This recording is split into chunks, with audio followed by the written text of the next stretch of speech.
Well, hi there. Welcome to the great North Korean drama. Well, this K-drama stars the daughter of a dictator. The plot is shrouded in mystery and intrigue and will debut a 13-year-old teenager who gets to inherit nuclear codes for intercontinental ballistic missiles, and these can fire all the way across to America. Hi there. You're watching Decoding Now with me, Meghna Deka. And yes, we are speaking about North Korea's Kim Jong Un, who's named his 13-year-old daughter, Kim Joo-ae, as his heir. This as per South Korea's military intelligence. So a teenager, a nuclear button, and a dynasty.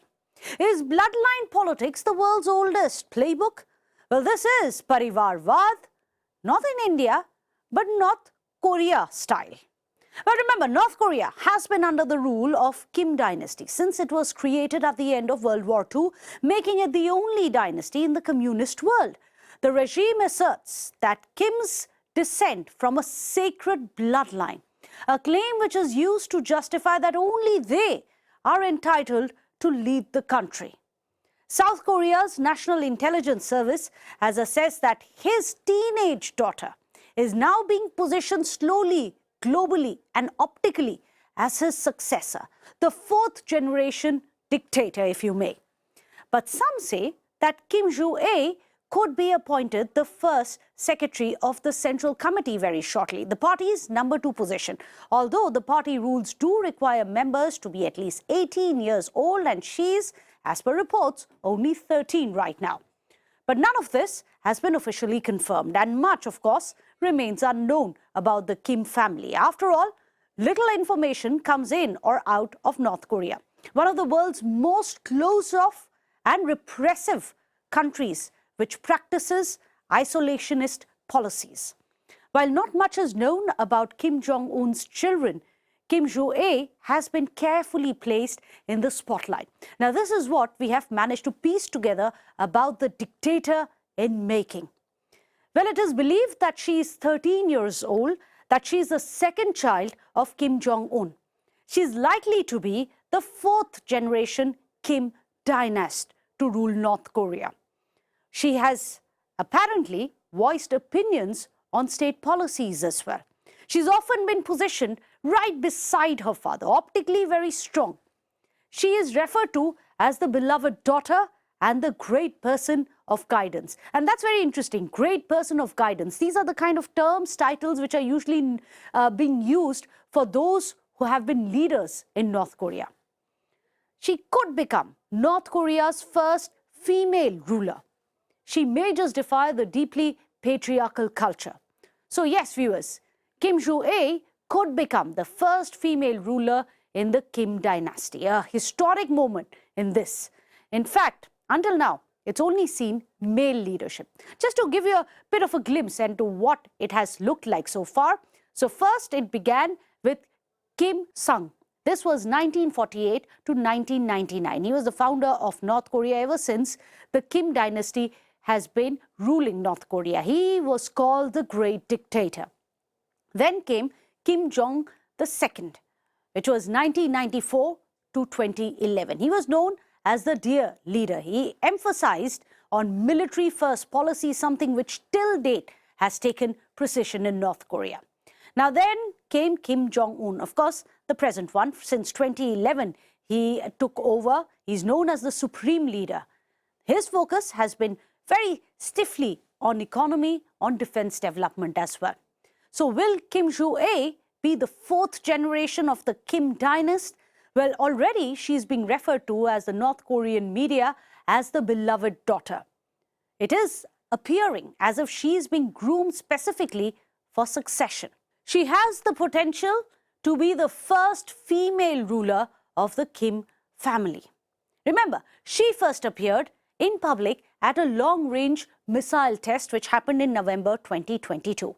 Since then, she has accompanied her father to an increasing number of events, including weapons tests, military parades, and factory openings as well. Well, she even traveled to Beijing last September for Kim Jong-un's first summit with the Chinese President Xi Jinping. Speculation about her political future has only intensified last month when she was seen joining her parents in a visit to the Palace of the Sun. Now, this is a sacred family mausoleum. It displays the embalmed bodies of all their ancestors, the country's first and second generation dictators. Some experts saw this visit as the clearest sign yet that she's being positioned to be the heir to her 42-year-old father, and this was symbolically very important, as if she was being presented to her forefathers to be the next successor. However, the possibility of Kim Jong-un being the heir apparent has raised more doubts and questions and has tripled the conspiracy theories because of the implications of this move. So here are some answers that we are still seeking. First question is, why need a successor for 42-year-old Kim Jong-un? Why is Kim Jong-un the only child with any visibility? Also, does Kim Jong-un have two other children? And there is a possibility and rumors of a son, perhaps an illegitimate son, which is also doing the rounds. Is that true? Also, are other children of Kim Jong-un being educated abroad just like he was in Switzerland? So is Kim Jong-un being put in the spotlight to ensure that there is anonymity for the other children? And if that is the reason why, are they being groomed? Does it mean, are they being groomed to take over the reins while the spotlight continues to be on the wrong child who's likely to descend? Well, we don't know, because it is North Korea. Very little comes out or goes in. But given North Korea's status as a nuclear armed state, its political decisions and strategic moves carry significant regional and global implications, prompting close diplomatic and security scrutiny from across the international community. The world is watching North Korea very, very closely, and here's why. China's concerns. First, remember, North Korea's biggest backer and buffer state is none other than China. Also, China doesn't want a regime collapse on its very borders. Because what happens if anything goes wrong in the succession of Kim Jong-un? Well, there may be a vacuum. If there is a vacuum, this may just increase US Army's presence on China's border, something that China definitely does not want.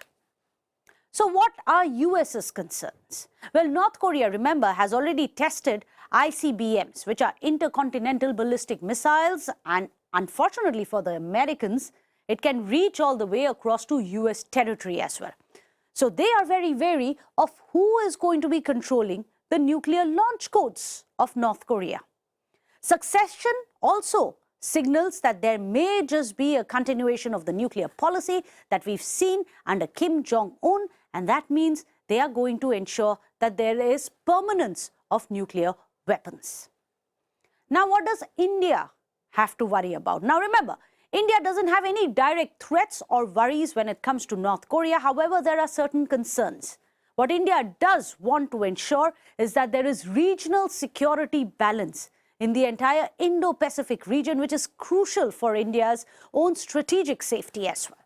Also, since North Korea is a nuclear nation, India does worry about nuclear proliferation risk anywhere in the neighborhood. So across regions and generations, political dynasties continue to leave a very lasting imprint on governance and public life, be it via the bloodline or be it via the ballot. We have seen the sacred bloodline flow through many nations, be it a democracy or a dictatorship. Parivarvad seems to be the ultimate formula for power. Well, that's all we could pack in for you here on Decoding Now. Do let us know what else you want decoded.